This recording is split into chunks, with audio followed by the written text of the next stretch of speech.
Muy Pues bien. muy bienvenida a nuestro, curso en versión Pocket y online, de feminismo y ciencia ficción en el marco de la Unidad de Igualdad de la Complutense. Estamos encantadas de tenerte aquí. Yo, nos conocemos desde hace bastante tiempo y la verdad es que tenerte aquí es un auténtico placer, sobre todo hablando de este tema que nos apasiona, que es lo paranormal y las asignaciones y lugares comunes, ¿no? Las asignaciones de géneros y los lugares comunes que encontramos en este ámbito. Y bueno, hemos preparado un viaje, vais a ver, maravilloso con Mado, con unos ejemplos que os van a fascinar y a hacer pensar, sobre todo también, como decimos, en esos lugares comunes de lo paranormal, ¿no?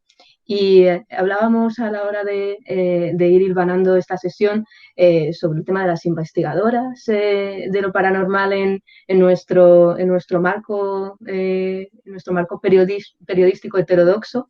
Y bueno, esto lo debatiremos, pero para mí Mado en ese sentido es una gran periodista heterodoxa digamos que con ese punto maravillosamente escéptico que hablaremos de ello también, pero Amado hay que leerla porque es escritora, licenciada, por cierto, en Filología Hispánica y Antropología, y debutaste en el Fantástico ya en la década anterior con El misterio de Nicole Delacroix. Y bueno, y ha seguido precisamente también pensando desde la no ficción y también desde la ficción. También has trabajado en ámbitos bastante interesantes al otro lado del Atlántico, en el contexto Colombia, que esto es también muy, muy potente y muy interesante.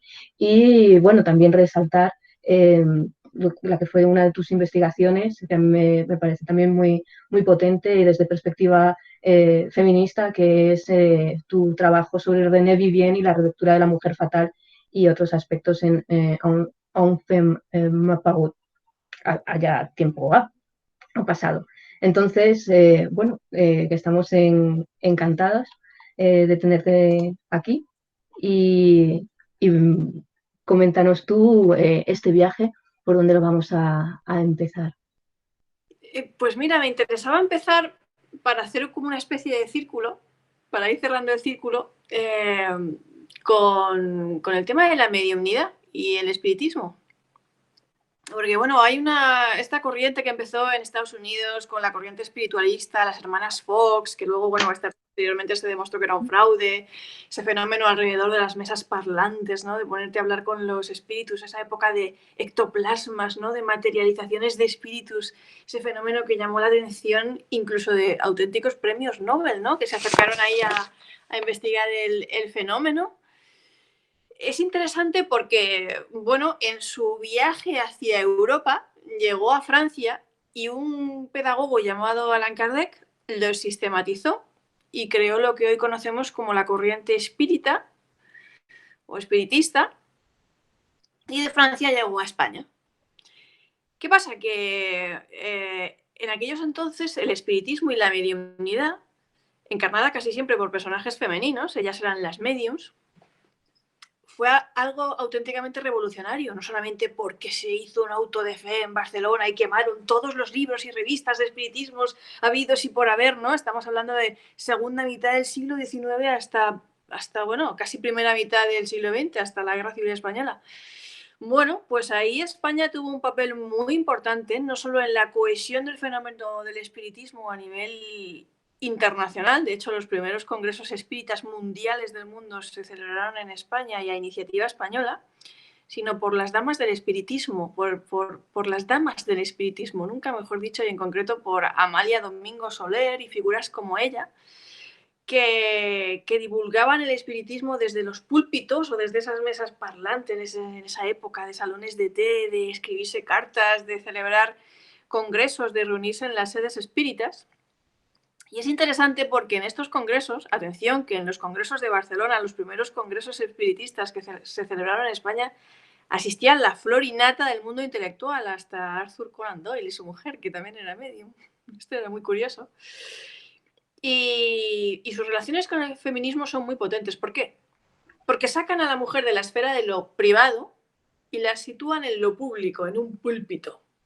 Y porque todo el mundo se reúne alrededor de esa mujer para saber qué es lo que tiene que decir sobre ese supuesto más allá, ese mundo de los espíritus, qué le están contando esos seres desencarnados que ya han fallecido, ya han trascendido ese portal y en un contexto de posguerras, de Segunda Guerra Mundial, de Primera Guerra Mundial, Segunda Guerra Mundial, en los que, bueno, la gente anhela tener la esperanza de reunirse con sus familiares fallecidos en algún momento, saber cómo están, ¿no? Bueno, pues es interesante porque la doctrina espírita lo que decía y lo que Amalia Domingo Soler divulgaba en sus múltiples periódicos, que fue fundadora de un montón de periódicos, folletines, en una época en la que el periodismo surgió y vivió una auténtica eclosión en el siglo XIX, también en España. Bueno, lo que los espíritus decían en ese más allá, en esa sistematización espírita de sello kardeciano, era que no había división de género, que hombres y mujeres eran iguales, que en el más allá no importaba el sexo que tenías porque tú solo eras un alma y te podías reencarnar luego, volver a encarnar en esta vida como hombre o como mujer, porque eso no importaba, era un detalle totalmente anatómico. Y creían firmemente en los derechos civiles. Entonces estas personas pertenecientes al movimiento espírita, en el que decimos formaba la flor y nata del mundo intelectual parte de ese movimiento, pero también atraía a las masas, le hacían una auténtica competencia al púlpito del párroco, ¿vale? Por eso hacían esos autos de fe, hacían una competencia brutal y feroz a las masas. Lo que decían era que había que acabar con el tema de los matrimonios eclesiásticos, que el matrimonio tenía que ser civil, que la educación tenía que ser laica, que se acabó la religión en las escuelas, que había igualdad de género. De hecho, Amalia Domingo Soler, en la sede espírita de Barcelona, año 1891, creó la primera asociación feminista, unos cuantos años antes de que Clara Campoamor y Victoria Kent lo hicieran en 1918, me parece, fue o algo así. Es decir, en ese momento el espiritismo, algo tan sobrenatural, la mediunidad, fue una auténtica revolución para la sociedad en general y en particular la española. Sin embargo, cuando llegó la guerra civil, como sabéis, si Amalia Domingo Soler y todos los espiritistas levantaran la cabeza, todo ese sueño de libertad, de derechos civiles, de justicia social, se truncó y España entró en un periodo de auténtico receso. Fue un paso hacia atrás enorme que duró 40 años y en el que el espiritismo y las corrientes espiritistas se borraron de un plumazo del tema social y dentro del contexto de creencias, porque el régimen franquista no permitía ninguna otra religión, ni siquiera permitía el derecho de asociarse, ¿no? Que no fuera la católica. Entonces este movimiento siguió creciendo en otros puntos del planeta, por ejemplo en Brasil y en Colombia, ¿no? Es donde realmente llegó a fructificar, pero en España desapareció totalmente. Bueno, creo que aunque has hecho una introducción muy brutal, has entrado ahí a saco en el tema y nos has puesto muy, muy rápido las pilas con el tema de lo paranormal y el feminismo, hay que poner un poco en contexto porque hubo personas que nos lo preguntaron cuando organizamos estas sesiones, hubo personas que al ver la charla que te propusimos a ti se quedaron bastante sorprendidas, diciendo un poco que no les parecía muy serio la mezcla de lo paranormal con el tema del feminismo. Lo gracioso es, y tú lo vas a seguir demostrando a lo largo de esta charla, que no hace falta en realidad darle muchas vueltas para pensar que hay una explicación muy clara. Lo has comentado tú, el tema de que le da un lugar central a la mujer en determinados púlpitos y también porque va a la contra de todo un pensamiento racionalista procedente de la modernidad, que es un pensamiento señor, es decir, el pensamiento de la razón, la frialdad, el tema de las grandes ideas, los grandes constructos intelectuales, pues lo llevan las riendas los señores. Y a las señoras les ha quedado en muchas ocasiones este recinto, este pequeño reducto, que en algunas épocas ha sido muy grande. Por ejemplo, hablamos, que me imagino que vas a entrar ahora en el tema, después de este paréntesis del franquismo, en los años 60 y 70, donde además siempre se produce un fenómeno muy interesante, que es que a grandes compulsiones de tipo social produce un tema del auge de lo paranormal y también del protagonismo de las mujeres en lo paranormal. Hemos pasado aquí a nuestras asistentes unos enlaces que te habíamos pasado a ti esta mañana, para darse cuenta de cómo, por ejemplo, por poner un último ejemplo, durante el periodo de pandemia que estamos viviendo, ha habido un auge renovado de todo lo paranormal, de los fenómenos ufológicos, e incluso a nivel artístico hemos pasado un par de enlaces, bastantes artistas, sobre todo en Estados Unidos, artistas mujeres interesadas por una lectura de la realidad que estamos viviendo a través de lo paranormal. Es un tema bastante fascinante.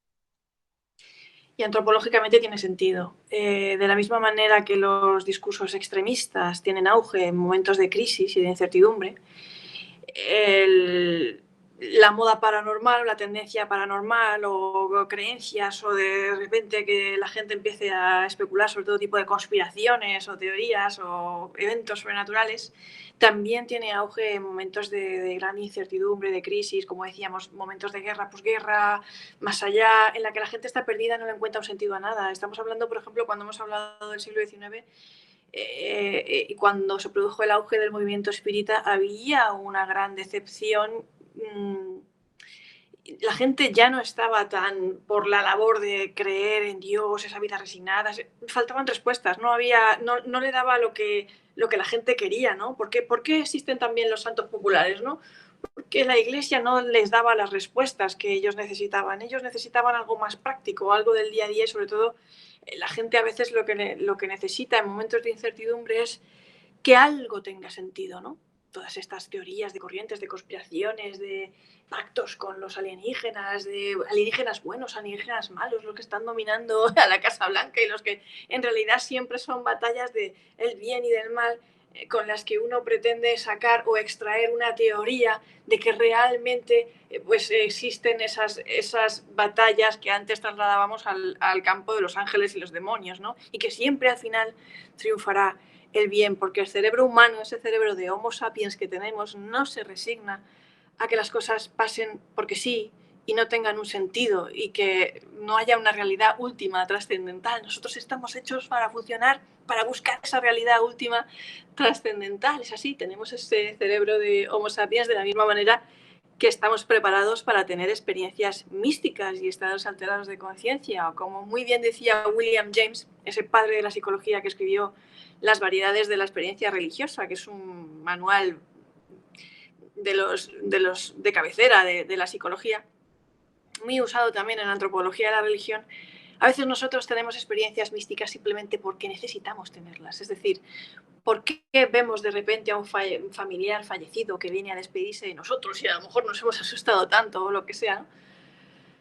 Pues porque a lo mejor necesitábamos despedirnos de esa persona y decirnos a nosotros mismos o quedarnos con la sensación de que esa persona está bien, ¿no? O recibir ese mensaje. Muchas veces creemos porque necesitamos creer. ¿Existe lo paranormal? Obviamente los antropólogos no entramos a valorar si un fenómeno paranormal o sobrenatural existe o no, no nos interesa eso. Lo que nos interesa es el efecto sociocultural que tienen las personas, porque realmente todas estas creencias, también podemos hablar de experiencias cercanas a la muerte, si queréis, nos dicen mucho cómo somos las personas a nivel psicológico e individual y cómo somos a nivel sociocultural como humanidad. Y en esto yo creo que también tiene mucho que ver la tecnología, ¿no? Estamos hablando de finales del 19 y principios del 20. Todos los cambios tecnológicos tienen una relación, vamos, estrechísima con toda esta cuestión. Corriente positivista, épocas de tecnología, Mary Shelley de Frankenstein ya preguntándose, teniendo esas dudas éticas sobre si está bien hacer resucitar a los muertos, trasplantes de corazón que ni se imaginarían, ¿no? Pero ya se soñaba, ya se acariciaban esas ideas. Precisamente con ese discurso cientificista, técnico y todas estas cosas, en época de dictadura, en época de represión en España, hubo un caso bestial que además se prolongó en el tiempo bastantes años y que fue un montaje bestial y tuvo una parafernalia impresionante conocido como caso Humo. Los humitas, una supuesta civilización extraterrestre que se estaba comunicando con España mandaban cartas a gente, se organizaban como encuentros extraños en el que venía una pareja que parecían de, yo qué sé, nórdicos, pero en realidad a lo mejor eran alemanes, ¿no? Que se reunían durante unas semanas en un piso para hacer yo sé qué cosas. Y esas cartas estaban llenas de un lenguaje técnico, ¿vale? Entonces estas cartas supuestamente estaban filtrando información sobre adelantos científicos con el fin de ayudar a la sociedad a mejorar y a enseñarles todos esos adelantos científicos que supuestamente eran pioneros, que en realidad no lo eran porque ya se conocían, ¿vale? Escritos en un lenguaje muy farragoso, muy técnico. Era un movimiento totalmente antifranquista, filocomunista. De hecho, tuvo a los servicios secretos de Franco muy preocupados en algún momento dado. Y a día de hoy todavía hay gente que cree que Humo es real y que los humitas son reales, a pesar de que se demostró hace ya varios años que fue un montaje de Jordan Peña. Aquí mi amigo, compañero de la Rosa de los Vientos, Manuel Carballal, tendría mucho que decir. Y es curioso cómo esta sociedad humita de contacto extraterrestre, que tuvo a Franco con la mosca detrás de la oreja, nos decía cómo era esa sociedad, ¿no? Como esa promesa de civilización alienígena mucho más avanzada que la nuestra, no tanto como veremos, que era un poco así como una colmena humana, todos trabajaban como si fueran abejas ahí, cada uno tenía su papel, era totalmente cientificista, se regía por lógicas, por ciencia. La cópula no estaba prohibida, pero sí que era obligatoria, porque la reproducción era obligatoria. Había como una especie de compatibilidades genéticas que uno tenía que cumplir. No era una sociedad promiscua, pero tampoco había religión, ni dogmas, ni nada por el estilo. Y los hombres y las mujeres sí que tenían igualdad de derechos en esta sociedad. Y se supone que los líderes eran líderes por sus méritos, no por su sexo. Y había en esa sociedad humita de extraterrestres un 27% de mujeres ocupando puestos de gobierno, que no era paridad, pero algo es algo, ¿vale? Estamos hablando de los años 70, época franquista. Y bueno, era una sociedad en la que no había muchos lazos familiares. Como veis, es todo lo contrario con el tema de la filosofía franquista y conservadora. No había muchos lazos familiares. Los hijos, cuando ya no necesitaban a sus padres, pues eran como los gatos, cada uno por su lado y tal. Pero sí que había un estricto control natal, a pesar del sexo libre y de que no era una sociedad muy promiscua, en el que se obligaba a las parejas a copular con el fin de tener hijos, porque el control natal estaba totalmente vigilado. Y, por supuesto, era una sociedad heterosexual, todavía no había llegado tampoco a esos niveles. O sea, no se diferenciaba mucho de lo que era el pensamiento de la época, sino más bien ciertos puntos para pegar patadas al franquismo, ¿no? Y además había una cosa también muy significativa que decía que las mujeres tenían cierta tendencia al masoquismo, ¿vale? Humitas, las mujeres humitas, ¿vale? Que era como lo más natural, y que la felación pues tampoco estaba mal vista. Eran cosas como unas anécdotas que tú decías, ¿qué? ¿Cómo? Un poco de la descripción de ese tipo de sociedad alienígena que, como digo, este caso conmovió y convulsionó a la sociedad española durante muchísimos años, y todavía hay gente que piensa que Humo es un planeta real, una civilización real, que los humitas existen y que eso de que es un montaje, a pesar de que la persona que hizo el montaje lo confesó de palabra, pues que no fue así, que eso le obligaron a decirlo, yo que sé, a desdecirse y tal, y todavía hay gente que cree en este planeta. Yo, desde luego, no me iría a vivir allí. Me parece un sitio muy totalitario. Y desde tu perspectiva antropológica, ¿cómo ves también el hecho de que haya quien necesite creer en un tipo de utopía que, por cierto, tampoco lo es tanto? Bueno, sigue existiendo esa utopía, no solamente en el caso Humo. Si te das una vuelta por YouTube, te vas a encontrar con multitud de canales con millones, Elisa, de seguidores, de personas, que no voy a citar nombres y apellidos, muy famosas, que afirman que tienen contacto con los extraterrestres calcando el modelo Humo, ¿vale? Sin llamarlos, si ya no son Humo, ¿vale? Calcando el modelo Humo, en plan, estamos recibiendo información de los extraterrestres, de sociedades avanzadas, información científica, información a fin de mejorar este mundo, esta sociedad, ¿sabes? Que utilizan un lenguaje muy enrevesado y muy técnico para dar a entender a la gente que es neófita en este campo del saber y de las ciencias, que realmente es algo de muy entendidos, de gente de ciencia, de cosas que aquí no sabemos, pero que sí que sabemos, y que están divulgando una serie de mensajes para la sociedad, ¿no? Que luego mezclan con todo tipo de corrientes de la nueva era, agregados de creencias de distintos tipos, sincretismo, y que vienen un poco a conjugar todas estas historias de ecofeminismo, de alienígenas, de un mundo en constante cambio, de despertar de la conciencia, ¿no? Con ese tipo de lenguaje, pero siempre con términos científicos también y cientificistas y basados en una supuesta sociedad alienígena que está espiritualmente y científicamente muy por delante de la nuestra, ¿vale? Que viene un poco a reflejar el pensamiento actual de muchas personas en las corrientes de la nueva era. ¿Por qué la gente necesita creer en esas cosas, Elisa? Desde el punto de vista antropológico, bueno, la gente siempre necesita creer en algo, normalmente. Y cada uno encuentra una forma particular de hallar sentido o respuesta a las incertidumbres de la vida diaria o al descontento social, político, etcétera, etcétera, ¿no? Y bueno, son vías de escape y de explicación o incluso a veces de transgresión, ¿no? Y de lucha. Es su manera de lidiar con ese tipo de incertidumbres, ¿no? Y de encontrar sentido a ciertas cosas. Has comentado, Mado, un tema que es bastante interesante y ya nos iríamos al tema de los años 60 y 70, que es sobre todo el tema de un poco de la represión en la vida normal de la mujer y sobre todo en el aspecto también sexual y afectivo y la coincidencia con el tema del auge de lo paranormal.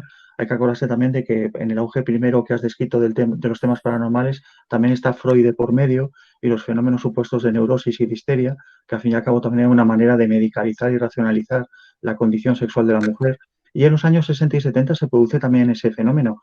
Hay bastantes casos, todo el fenómeno ufológico y que has ligado al tema de la nueva era y demás, que además es de donde surge todo el imaginario. Bueno, en realidad, ahora en 2020 todavía vivimos del imaginario forjado en los 60 y los 70 paranormal, de nueva paranormalidad, por decirlo así, en torno al ufológico, que es verdaderamente brutal, es un universo entero y que tiene también mucho que ver con el tema en aquella época pues de la liberación de la mujer, de empezar a considerar anormales ciertos órdenes normales de la existencia para la mujer, porque la verdad es que en todos estos fenómenos las mujeres son bastante protagonistas de una manera bastante peculiar.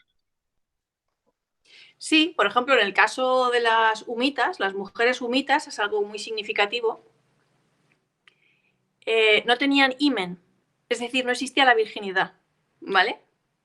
Fíjate qué tontería, ¿vale? Es decir, bueno, y esta descripción de elementos de la sociedad humita que llega hasta el punto de decir, las mujeres humitas no, tenían himen. Bueno, es que la virginidad era muy importante en la sociedad española de los años 70 y en general en el mundo.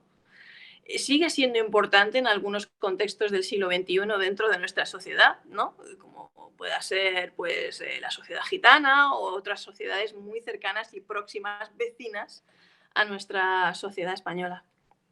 Bueno, pues las mujeres humitas no tenían himen, es decir, la virginidad era un tema que no importaba para nada porque no tenía nada que ver con esa cuestión anatómica, ¿no? Y era un poco como desmitificar, se pretendía un poco desmitificar y liberar a la mujer de ese yugo, ese sometimiento, esa doble moral de tú tienes que ser virgen hasta el día del matrimonio y no puedes tener relaciones sexuales con nadie que no sea tu marido hasta que no te cases y cosas así, al tiempo que de los hombres se esperaba prácticamente todo lo contrario, ¿no? Como ha pasado siempre, si echamos un vistazo a los prostíbulos desde la Edad Media, nos remontamos a casos anteriores y cómo se oficializaba por medio de muchísimas regulaciones el tema de la prostitución, aunque fuera a extramuros, era porque se le daba una función y se creía que los hombres tenían unas necesidades fisiológicas, pues como comer, dormir, o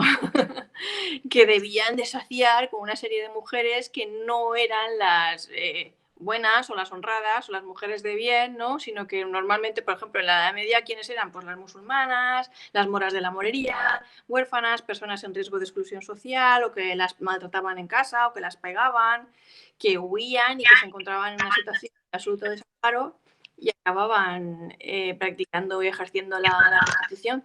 Pero sí, claro, tiene que ver con el fenómeno de liberación de la mujer. No sé si me estáis oyendo bien. Sí, sí.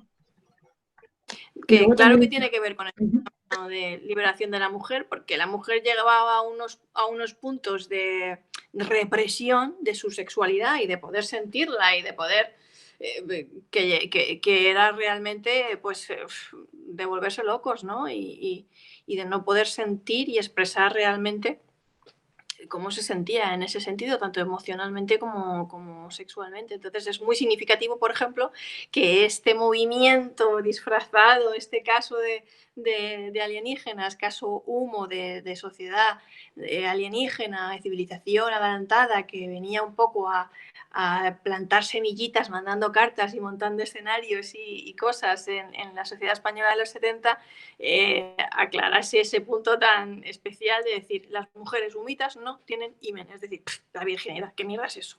Eso no importa para nada, eso no es... Y en esa idea también entraría, yo creo, todo lo que tiene que ver con los visitantes de dormitorio, las abducciones, todo el tema del imaginario de operaciones, que hay ahí una Sí, el cuestión tema de bastante... las abducciones, estaba mirando por aquí, tengo un libro muy, muy chulo que se ganó un Pulitzer que se llama Abducidos.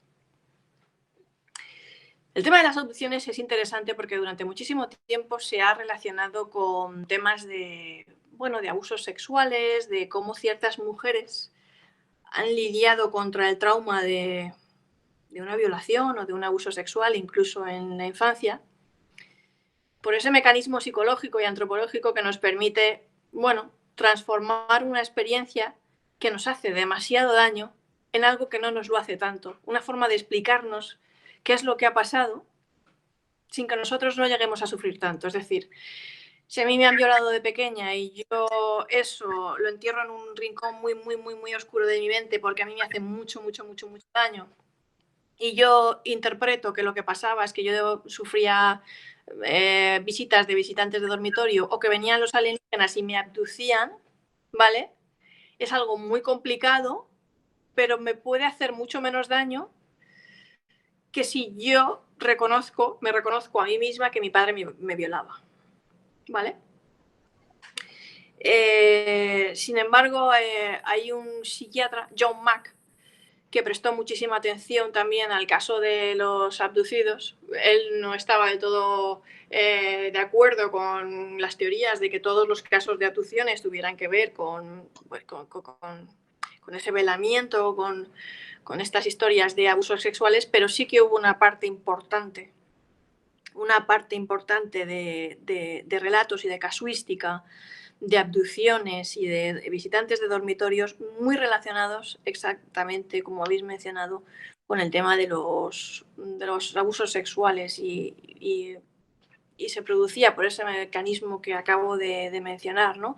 Esa forma que tenemos los seres humanos de lidiar contra el trauma, de encontrar una forma de ser resilientes y salir adelante, y de cómo, ya lo explicaba al principio, es más fácil para mí, por muy traumático que sea, decir que me han secuestrado los extraterrestres, decirme a mí misma, creérmelo a mí misma, porque el cerebro es una máquina maravillosa. Es una máquina tan maravillosa que puede hacerte creer, porque tú lo necesitas, ¿vale? Que a ti te han abducido los extraterrestres, de la misma manera que puede hacerte creer que ha aparecido ahí, pues, tu abuela, tu padre muerto o lo que sea, y se ha despedido en un momento en el que salías de enterrarlo en el cementerio, ¿no? Porque tú necesitabas despedirte, por algún motivo necesitabas cerrar ese círculo, y eso es maravilloso. Nos gustaría que nos hablaras de dos casos que no ocurrieron en España, pero que creemos que son bastante significativos para determinar un poco esto que estamos hablando de del nuevo papel que puede adquirir una mujer cuando es víctima sola o con su pareja de fenómenos paranormales. El nuevo papel a nivel social y de propia identidad. Uno de ellos es el de Matrimonio Hill y otro es el de Betty Andreasson, que nos parecen bastante interesantes. Sí, porque realmente han marcado un antes y un después y es que esto es contagioso. Siempre pasa así. Una vez que un caso se pega ahí a la conciencia colectiva y al imaginario y cala dentro de una sociedad, pues pasa que eso se contagia y que todo lo posterior tiene que ver de alguna u otra manera con eso, ¿no? Por ejemplo, yo qué sé, campos de investigación paranormal que yo he podido investigar, divulgar, como haciendo periodismo de misterio, ¿no? Casas sangrantes. De repente hubo un boom en los años 80 de casas sangrantes cuando tú buscas antes o después y no encuentras, ¿no? Esa casuística y dices, bueno, ¿y cómo han salido tantas casas sangrantes de repente? ¿Qué pasó en los años 80? Bueno, pues una película que se llamaba El Resplandor, en la que una escena salía una habitación chorreando sangre por todas partes, ¿no? Y es curioso porque al final te encuentras casos, como yo me los he encontrado, en los que la casa no era la que sangraba. La que sangraba era la chica por los poros de su piel, sudaba sangre. Es un fenómeno que se conoce como hematohidrosis y que los médicos conocen de sobra. Es un fenómeno muy raro, pero que se produce bajo condiciones de estrés extremo, ¿no? Cuando bueno, pues esa chica se había mudado a vivir con su novio a una casa en la que por lo que fuera ella no se terminaba de sentir a gusto, porque la casa es nuestro refugio, es nuestra cueva, es nuestro lugar de sentirnos seguros. Y si tú no te sientes que en tu hogar, no sientes que ese lugar es el que a ti te arropa, puedes llegar a ver fantasmas por todas partes, experimentar fenómenos poltergeist e incluso sudar sangre, ¿no? Ella no sabía que era ella la que sudaba sangre, pensaba que era la casa la que sudaba sangre y tenía tanta angustia, tanto nivel de angustia en esa casa, en ese lugar, por lo que estaba pasando, que llegó a eso, ¿no? Bueno, pues en el caso de estos casos de abducciones que estamos hablando, tan famosos como los que acabas de comentar, yo pienso que marcaron un antes y un después, que más o menos todos los casos de abducciones y contactados de los que podemos hablar o que incluso se han proyectado en el cine de Hollywood nos rememoran esa figura, ¿no? Ese tipo de extraterrestre tal y como ellos lo dibujaron, ¿no? Y que eso al final cala en las personas y se repite una y otra vez. ¿Por qué se repite una y otra vez? No sé, puedo poner el caso de Próspera Muñoz, una contactada en España también. En los años 70 recordó que cuando era pequeña, en los años 40, había sido secuestrada por unos alienígenas que le hacían una serie de pruebas de interés científico, fundamentalmente, ¿no? Yo la entrevisté personalmente a esa mujer encantadora, por cierto, gran fan del mundo de los cómics, tiene una colección impresionante en su casa. Y el modo en el que me describía cómo eran esos seres era muy similar y se repetía, porque eran seres como bajitos, grises, ¿no? Un poquito así, que recordaban un poco a estos casos, estas historias que estamos comentando, algunas que se han dado en pareja, y que nos llevan a preguntarnos, bueno, pero ¿por qué entonces la gente ve estas cosas? ¿Por qué se repiten estos patrones? ¿Por qué incluso 2 personas, 3 personas pueden llegar a ver todo este tipo de cosas? Tan potente es el imaginario, tanto cala dentro de una sociedad. Cala, médicamente y antropológicamente existe una cosa que se llama expectativa de respuesta, que es bestial y es muy potente. Es una gran verdad y afirma que lo que vamos a ver, lo que vamos a sentir y lo que vamos a experimentar depende en gran medida de cómo anticipamos que lo vamos a sentir, a ver y a experimentar. Es decir, ante un fenómeno extraño, luz, algo raro, hace 20 años la explicación sería una cosa, hace 100 sería otra, hace 400 sería otra y mañana será otra. Es decir, antes lo que se veía era la Virgen María. Ahora se ven ovnis, extraterrestres, alienígenas, ¿vale? Va cambiando conforme van cambiando los sistemas de creencias y va cambiando la cultura. Las experiencias cercanas a la muerte. Las experiencias cercanas a la muerte, yo hice un trabajo de fin de grado en antropología en la universidad sobre las experiencias cercanas a la muerte desde el punto de vista cultural. ¿Qué es lo que uno aprende investigando las experiencias cercanas a la muerte desde el punto de vista antropológico? Vale, que en la antigüedad grecolatina los que tenían una experiencia cercana a la muerte iban al Hades, ¿vale?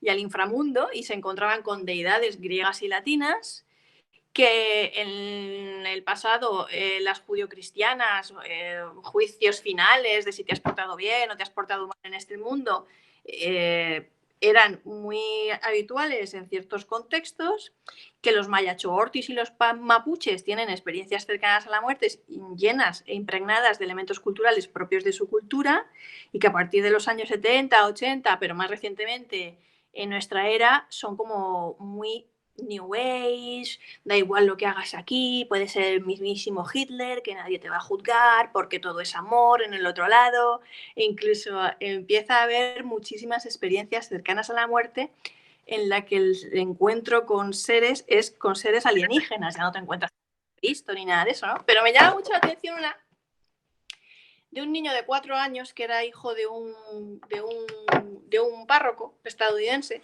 Su madre también trabajaba en la iglesia y por una apendicitis entró en urgencias y le tuvieron que operar porque estaba el pobre muy mal, ¿no? Y este niño tuvo una experiencia cercana a la muerte y empezó a contar qué es lo que había visto, ¿no? Y él pues lo que vio es a Jesucristo, imagínate, él estaba entrando ya desde que era bebé en brazos a la iglesia, ¿no? Jesucristo, el Apocalipsis, la batalla final, y dijo bueno, que él había visto ahí en la batalla final cómo los hombres luchaban contra el mal, contra estos demonios, tal, mientras las mujeres y los niños observaban, ¿no? Desde como una especie de cómo los hombres luchaban en la batalla del juicio final, ¿no? Fíjate, hasta había división de género en esa experiencia cercana a la muerte, ¿no? De cómo los hombres luchaban mientras las mujeres y los niños miraban, ¿no?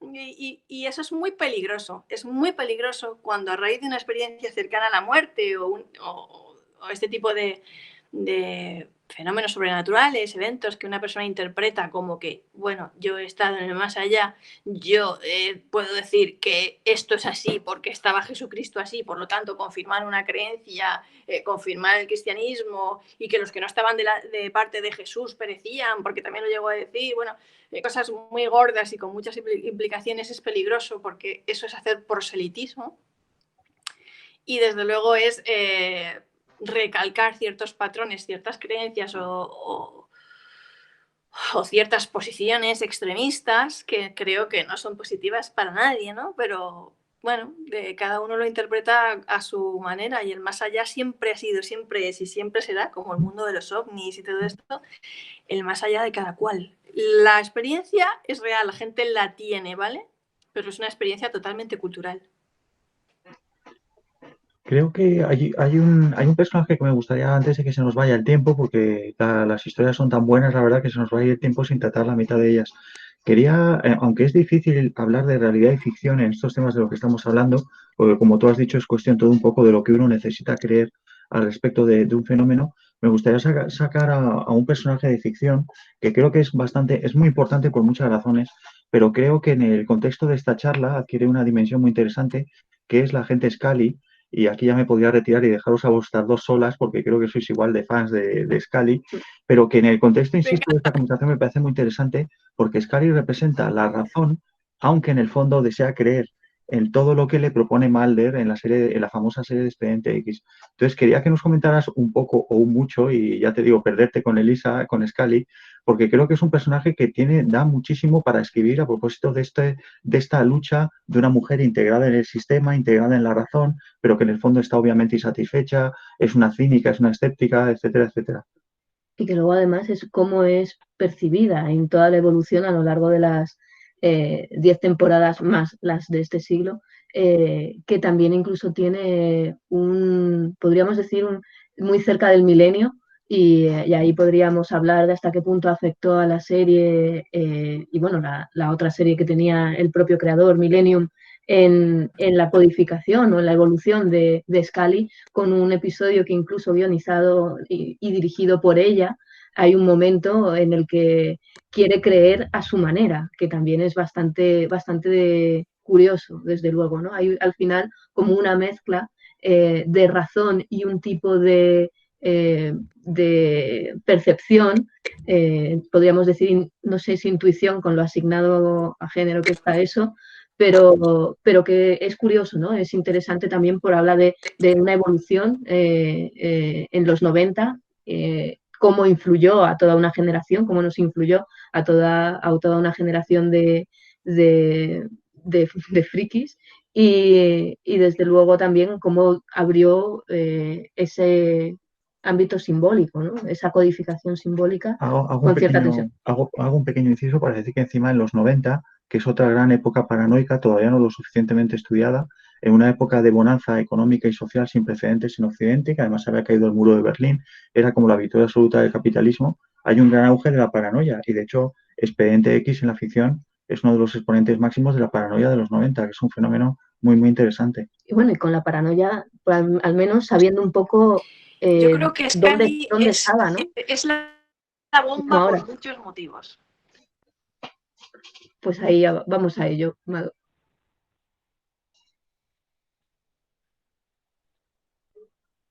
Vale, es que os he perdido un poquito. En algún momento dado os oía así como entrecortados.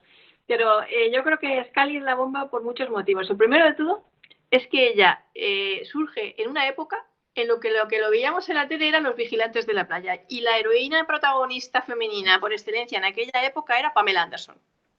Entonces, de repente, de Pamela Anderson llegamos a Expediente X y viene Dana Scully con una gabardina, ¿sabes? Sin maquillaje, una persona no excepcionalmente provocadora, pero que llega en una época en la que rompe con el cliché del típico investigador paranormal masculino, que siempre ha sido hombre, ¿vale? Es un mundo muy copado y muy masculino, enteramente masculino, y resulta que la investigadora paranormal es una mujer y además la escéptica es ella. Y el que es crédulo y el que es así como más irracional y se deja llevar más por todo este tipo de corrientes de intuición, de tal, es él, es Mulder, mientras que la parte lógica, racional, escéptica, es ella. Lleva una pistola y no solamente la lleva, sino que puede usarla en caso necesario. Es fría, se mantiene con ese pie en la tierra, tiene una forma de decir, bueno, como ha dicho Elisa, yo quiero creer pero a mi manera. Pero es que encima con ella llegó al mundo una cosa que se llama el efecto Scully. Gracias a ella, y 20 años después se ha demostrado con un estudio que tuvo lugar, se produjo un aumento de un 63% de mujeres que decidieron estudiar ciencias. ¿Por qué? Porque vieron en la televisión a una mujer, a una heroína, a una protagonista que era ella, era una mujer, era una científica y cambió la percepción que las mujeres y la sociedad en general teníamos de lo que era la ciencia. La ciencia era algo, otra cosa, ¿no? Investigadores, tal, copado, algo enteramente masculino, algo copado por hombres y que no era a lo mejor una profesión o un oficio en el que una mujer se pudiera ver representada. Bueno, pues gracias a Dana, gracias a Scully, empezaron las mujeres a decantarse por las ciencias en las universidades estadounidenses y 2/3 de las mujeres de los años 90 y de esa década que decidieron cursar ciencias lo hicieron influenciadas por esa serie, lo hicieron influenciadas por Dana Scully. ¿Hasta qué punto es tan importante el estereotipo y que tenga visibilidad un personaje de ese estilo en la televisión? Ya digo, en una época en la que la heroína protagonista que colmaba las horas de nuestras horas diarias de televisión era Pamela Anderson, ¿vale? Fijaros de dónde hemos venido y de dónde hemos salido, a dónde hemos ido a parar en los años 90 con Dana Scully. O sea que realmente podemos preguntarnos, ¿y si no hubiera existido esa serie? Hay un tema muy interesante que comentas, Mado, que quería volver a él, que lo has citado ahora, que es el tema de efectivamente hablamos de las mujeres como receptoras del fenómeno paranormal, pero de los hombres como investigadores de lo paranormal. De hecho, tiene mucha gracia que digas esto porque yo tengo la edad suficiente como para recordar a los primeros investigadores de lo paranormal en España, sobre todo Jiménez del Oso, por supuesto, como fenómeno televisivo de mucha importancia en nuestro país, pero luego también recuerdo a un Iker Jiménez muy jovencito, en las primeras televisiones privadas, sentado en una mesa con Jiménez del Oso, con Argumosa, con otros investigadores, todo un ambiente, hay que decirlo, muy rancio y muy masculino, muy de fanboys y de frikis, hay que decirlo así. Y tampoco tiene nada de malo, porque abrieron muchos caminos a una visión más moderna también, el mismo Iker Jiménez. Pero, ¿qué opinas un poco de la evolución de esto que, por ejemplo, ejemplificas tú misma? O, por ejemplo, hay que decirlo, un programa como el de Iker Jiménez ahora mismo, que da mucho más pábulo a las mujeres, empezando, por ejemplo, por la propia Carmen Porter. Yo antes de introducirnos en todo el mundo de aquí, de la codificación a este lado del espejo, sí también quería comentar que aunque estoy muy de acuerdo y desde luego la influencia de una Dana Scully y posteriores, yo creo que por ejemplo a mí una Clarice Starling en El silencio de los corderos es un claro precedente en ese sentido, ¿no? En un sentido cinematográfico. Es esa tensión a la hora de estar en un contexto que era casi predatorio, ¿no? En ese FBI representado en esa película y que también es un poco el principio de la serie de televisión de Expediente X, ¿no? Ese contexto como que visto incluso ya con unos ojos un poco más conscientes, dices, esto está hecho desde luego a propósito también, pero que tiene que ver también con un clima, ¿no? Con esa erótica de la excepción, que a la vez es un reto constante, y lo que sí, lo digo porque al final Scully sí estaba todo el rato en esa tensión, y lo enlazo con esto que ha comentado ahora Diego, de quien aun siendo sujeto de acción, por todas, le pasa de todo. Al final es también objeto de todo lo que se está investigando de una u otra manera, ¿no? Hay una tensión constante que creo que también tiene que ver con la propia época, con los 90 y con ese feminismo postfeminista que estaba ahí también, digamos, en una lucha que yo creo que ha llegado también en cierta manera hasta nuestros días, pero que ahí tenía mucho que ver desde luego con lo que tú has comentado del momento especulativo económico, de bonanza económica, pero también de esa especulación en torno a lo económico simbólico, ¿no? Y que en parte también se da en esta lucha de egos codificados siempre también en el ámbito del misterio, como quien sabe y quien puede invocar son ellos, ¿no? Y queda lo de siempre con la voz legitimada, y como es tan complejo, difícil, muchas veces cansado, que se tome en serio esa voz cuando no está codificada masculina. Pues sí, habéis mencionado además ahora, bueno, haciendo una valoración un poco de cómo está el mundo del misterio en la actualidad, que no es valorar cualquier campo, porque hoy en día el misterio es tendencia en este país. Si os dais una vuelta por los podcasts y veis qué programas están entre los más descargados, el número 1, el número 2, ¿vale? Los podcasts más descargados de este país son de programas de misterio. El misterio es tendencia, el misterio levanta pasiones, el misterio atrae a la gente le encanta escuchar programas de misterio, ver este tipo de cosas. Tiene demanda y tiene una audiencia masiva, realmente masiva. Y estamos hablando de una tendencia, culturalmente hablando, copada por voces masculinas. Vosotros lo habéis dicho. Ya desde los años 70, 80, JJ Benítez, Jiménez del Oso, Iker Jiménez. Bueno, ¿dónde está la mujer, la JJ Benítez femenina hoy en día? ¿Dónde está esa mujer que recorre el mundo, ese planeta encantado, en busca de qué hay al otro lado, en busca de respuestas, ¿no? Esa persona expedicionaria, exploradora, que va ahí, se lanza ahí con su mochila y su cuaderno de campo a saber qué es lo que hay al otro lado, a tocar la puerta de los testigos, los testimonios, a preguntar, a hacer periodismo, divulgación de misterio, ¿no? No están. ¿Qué pábulo se le está dando a las mujeres hoy en día en los grandes medios de comunicación que habéis mencionado? Creo que ninguno. Un papel bastante discreto, si me lo permitís, bastante de mujer florero y de apoyo, bastante minimizado. No creo que tenga un papel tan protagonista, yo no lo he visto.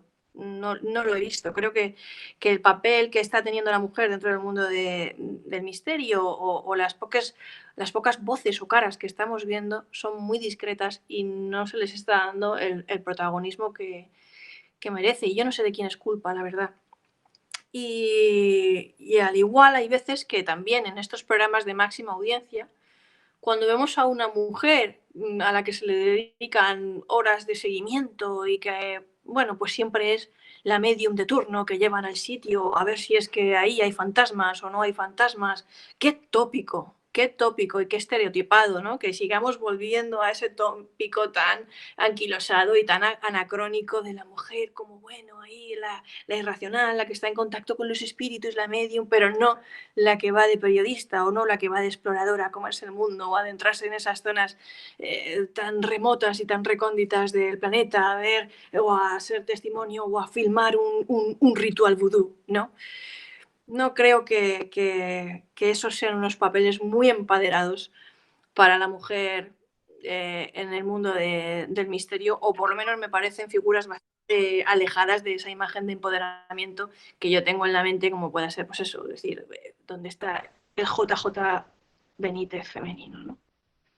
¿Y qué nos puedes contar tú de tu experiencia? Porque tú has estado trabajando además los temas del misterio como mujer de acción de ese ámbito. Y sobre todo, ¿qué te atrae también de todo ese ámbito? Y también, ¿qué has encontrado o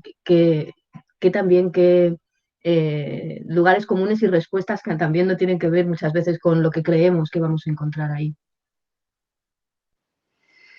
Me preguntas a mí como divulgadora, de escritora.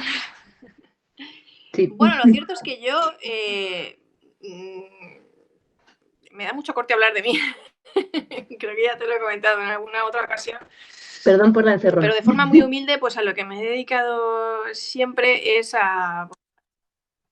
sí, sí, no te perdono, pero bueno. A mí lo que más me gusta en este mundo, Elisa, es escribir, es mi pasión, es lo que hace que me levante por las mañanas, lo que yo, no sé, lo que hace que yo salte de la cama, es escribir, es viajar, es conocer otras culturas, otras gentes, tal vez por eso estudié antropología, porque a mí me parece que es la psicología de la humanidad, esa carrera, ¿no?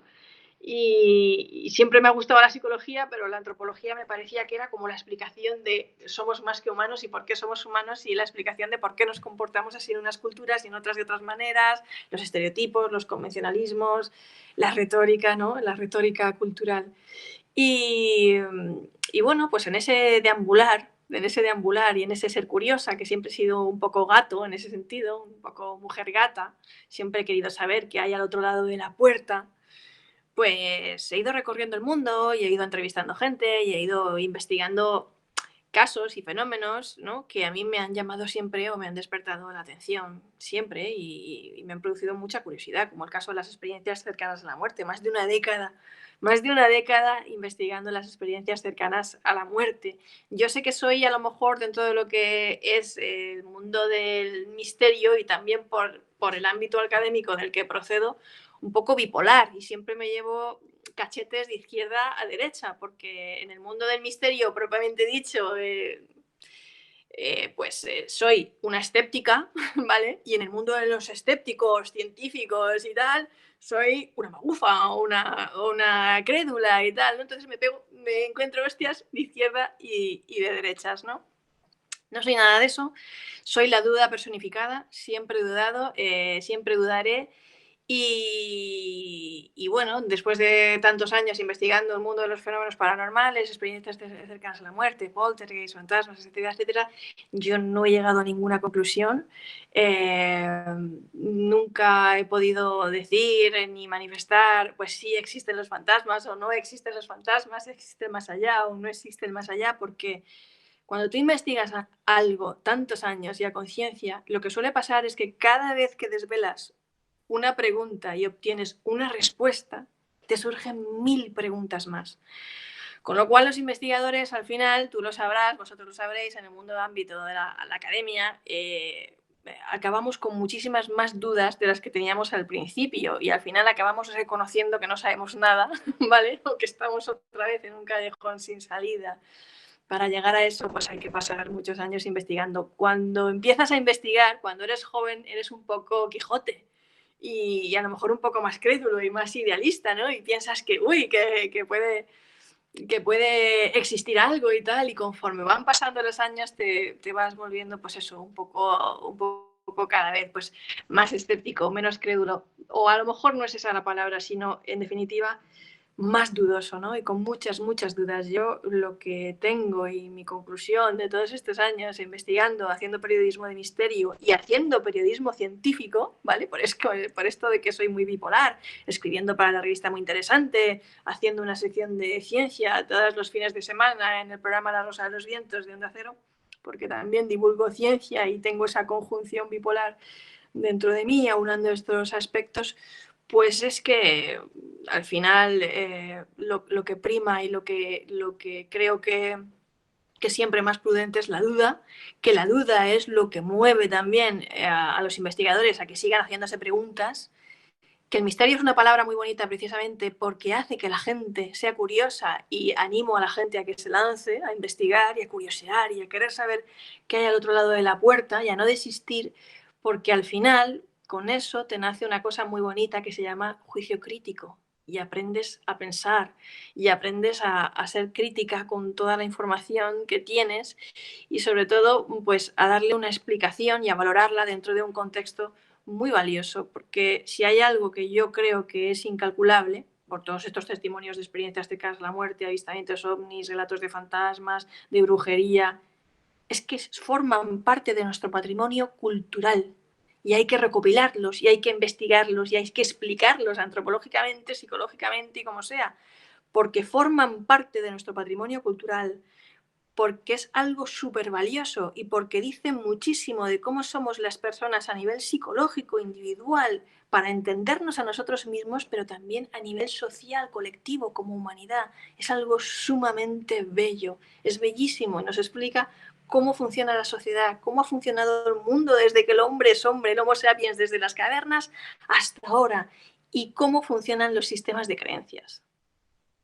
Me gusta mucho esto que comentas, Mado, porque creo que yo, por ejemplo, soy absolutamente escéptico y creo que Elisa también sobre los temas paranormales, pero siempre hemos pensado efectivamente que es un aparato imaginativo y hasta de pensamiento, o por lo menos de proyección imaginativa, muy potente, la verdad. Lo que tú estás comentando, muy bien dicho, te proyecta muchísimo la mente y te permite poner en solfa muchos hechos que tocamos, que damos por hecho de lo que llamamos realidad, que son bastante discutibles. Sin embargo, creo que tienes bastante razón y hay algo que a mí me da pena que parece que está como incluso legitimado por el tema de la cultura popular, porque ahora lo paranormal está por todas partes, pero sin embargo sigue siendo cierto, no sé qué piensas tú, que por ejemplo una persona está como Iker Jiménez, más allá de lo que se piense de él, por ejemplo, para legitimarse, lo hemos visto este año, ha tenido que abandonar, cuando abandonó 4 para ir a Telecinco para hacer este programa nocturno sobre el tema del COVID y todo esto, parece como que hay una dignificación que obliga en el fondo a tener que abandonar este tema, estos temas paranormales, para parecer más serio, más respetable. A mí, insisto, más allá de lo que se pueda pensar de Iker Jiménez, me da siempre la impresión de que tiene gracia o es simpático el tema de lo paranormal hasta cierto punto. Pero a partir de ahí, lo que tú decías de la academia y otros sistemas más o menos de críticos o culturales, es como, ya, es gracioso, pero ya.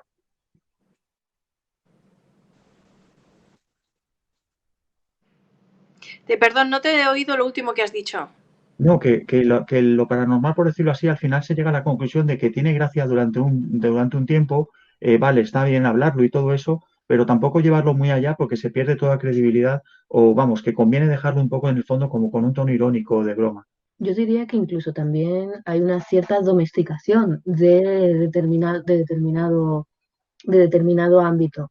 Tiene que pasar por ciertos, digamos, procesos que lo dejan en algo más que crea menos duda. Bueno, yo pienso que, como os he comentado antes, estamos hablando de tendencias y que es una tendencia que, bueno, que periódicamente tiene sus ciclos de interés o de audiencia. Siempre hay algún tipo de sistema de creencias sobrevolando un poco a nivel social y conviviendo con las oficiales de forma extraoficial o a veces de forma oficial y que, bueno, personas como Iker Jiménez es una persona que es periodista, que a mí me parece en concreto un divulgador magnífico. Iker Jiménez divulgase lo que divulgase, ya sea misterio, fuera ciencia, fuera un partido de fútbol, fuera lo que fuera, lo haría de 10. porque tiene un poder de comunicación extraordinario y pocas personas saben transmitir como él sabe transmitir y contagiar en pantalla. Yo he estado en programas de Iker Jiménez, he colaborado con él, he estado en plató con él. Creo que es una de las pocas personas a día de hoy en el mundo de la televisión que hace el programa a pelo, sin pinganillo, nada. Tú llegas allí, no tienes ni escaleta, y él tampoco. Pone las imágenes, lo que le han mostrado por primera vez, y él ahí empieza a hablar, y él ahí empieza a preguntarte. Ese hombre lleva el periodismo en la sangre. Sabe cómo entrevistar, sabe cómo contagiar, sabe cómo divulgar, ¿vale? Y es algo extraordinario de ver. Divulgase lo que divulgase, sería un profesional como la copa de un pino, porque tiene ese poder de enganchar a la gente cuando está hablando, de cautivar. Eso no lo tiene todo el mundo. Y creo que al margen de que el misterio sea más o menos tendencia, él ha sabido crear esa audiencia también y atraer adeptos porque engancha, porque tiene magia, porque eso es algo que no todo el mundo sabe hacer, no todo el mundo sabe transmitir, no todo el mundo sabe contagiar, no todo el mundo sabe expresar y llegar a la gente como él llega, ¿no? al corazón de las personas, ¿no? Tocando algo que yo creo que es muy significativo y muy fácil. La parte infantil de todos nosotros, la parte pequeña, la parte curiosa, volver a tener 7 años, querer saber qué hay al otro lado de la puerta. Iker tiene esa chispa, tiene ese tono, tiene esa parte de niño y sabe apelar a la nuestra. Es muy interesante porque en el chat hay varios compañeros y compañeras que yo creo que a lo mejor se han introducido en esta sesión un poco de manera también escéptica y lo que también hemos visto es que han comentado que no habían visto determinados ámbitos como este desde esta perspectiva. No sé si esto te ha ocurrido más veces, porque creo que suele pasar en general. Bueno, desde luego con el feminismo también pasa muchas veces y creo que ahí se podría hacer un hermanamiento con lo paranormal también bastante interesante. Pues lamentablemente dentro del mundo feminista, del feminismo, de los estudios de género y dentro del mundo del misterio, pues la verdad es que a veces son campos poco entendidos, son campos que se ven desde un punto de vista muy superficial, a menudo que se usan como arma política arrojadiza, cuando un derecho civil jamás debería de llegar a ser tema de discusión político arrojadizo o bueno, o tema de discusión en un bar, ¿no? Como el tema del misterio o de, bueno, este es un magufo, este es un no sé qué. Bueno, pues tiene otras perspectivas y otros ámbitos de abordaje, ¿no?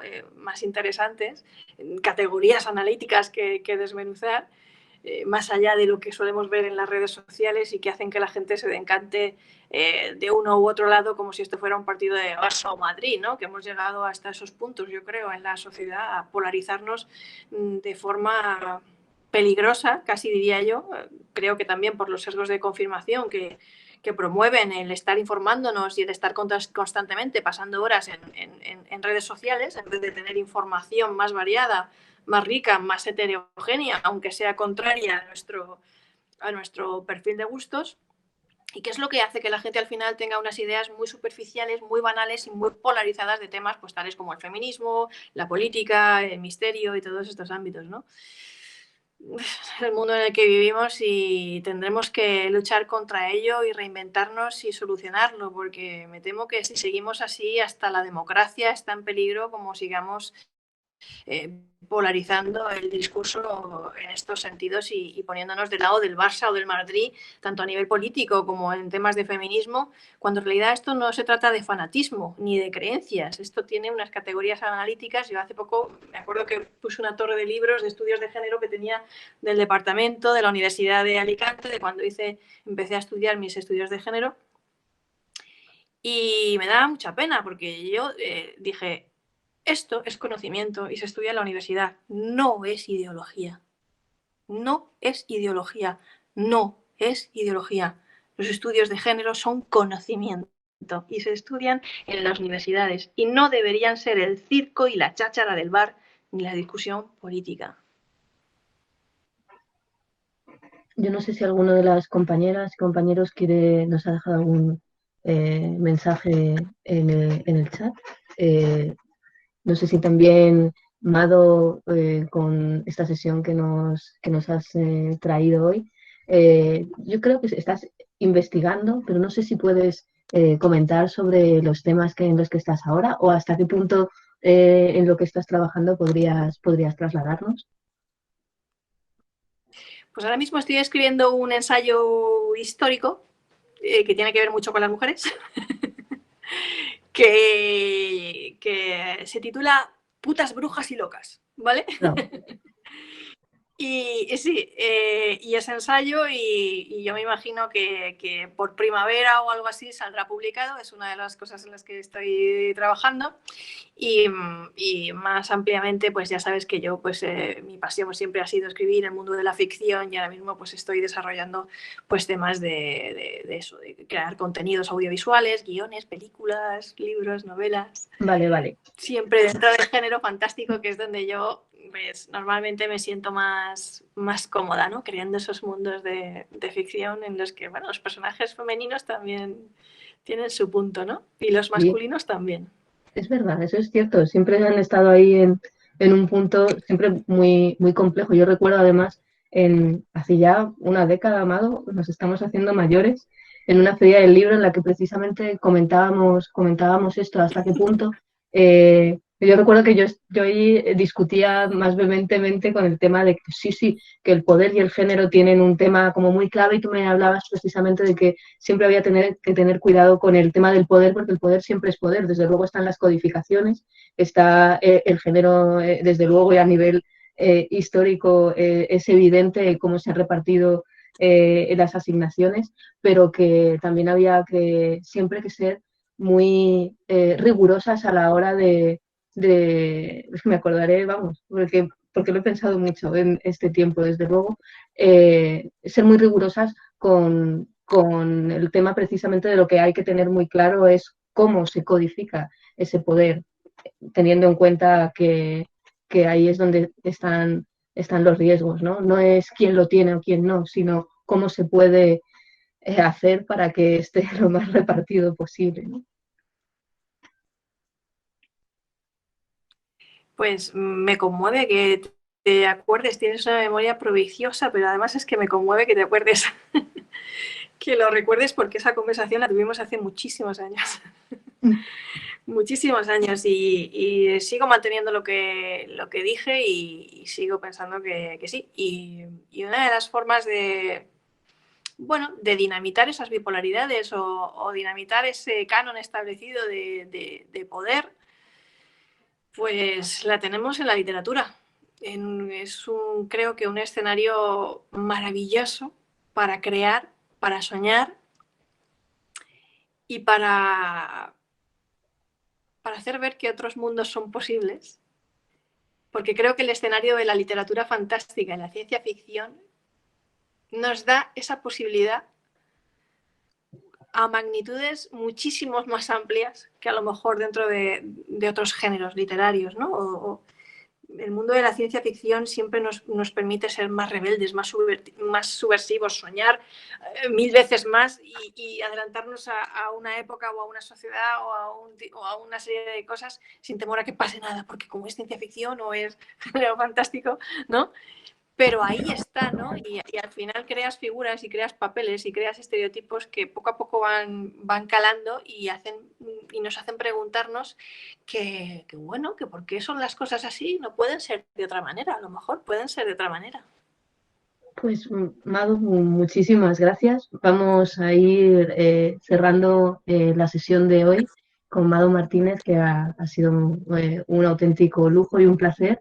Hemos tenido antes a Elia Barceló, y mañana tendremos tanto a Lola Robles como Concepción Cascajosa. Ha sido, pues lo he dicho, un honor. Que haya sido online es la circunstancia que lógicamente nos ha atropellado a todos y a todas, pero aunque sea en esta versión, ha sido un auténtico placer, y creo que, bueno, muchas ganas también de verse, eso desde luego.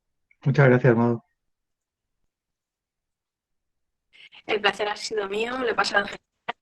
Y muchísimas gracias a todos los que habéis asistido, nos habéis dedicado un huequito aquí a escucharnos y a participar en esta charla. Mil gracias.